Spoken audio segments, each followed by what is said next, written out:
Данная установка это по обезвреживанию углесодержащих отходов в первую очередь, да, поэтому получается и мазут, и газ мы видим на выходе, да.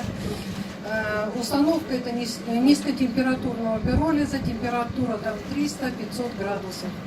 Разрешительная документация вся на эту установку есть, она проходила опробование на Сахалинской области, значит, в Красноярском крае, Московской области, в Одинцовском районе.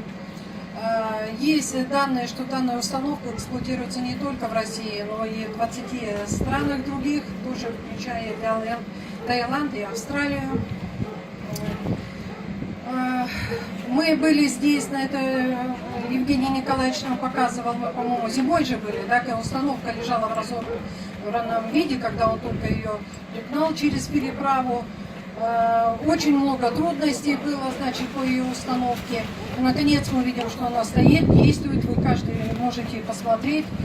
И по выбросам мы видим, что и по запаху до него, ну, нормально, обстановка нормальная.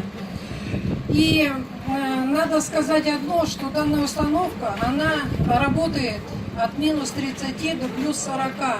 Поэтому здесь есть представители окружной администрации. У меня просьба помочь нашему предпринимателю. Он член комитета по природопользованию, экологии и промышленной безопасности такой промышленной палаты. Мы знаем, какие трудности он испытывает, как малый и средний бизнес. Да? Помочь выделением каких-то денежных средств, чтобы довести вот это здание до ума. Вы знаете, что бизнес очень трудно развивать, да?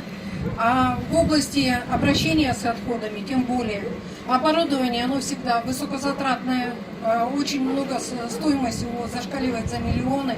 И одному человеку это тяжело. Я прощу помощи города и всех ведомств, которые здесь находятся, оказать содействие моральную, финансовую, кто какой может. Но это надо для города. Удачи вам!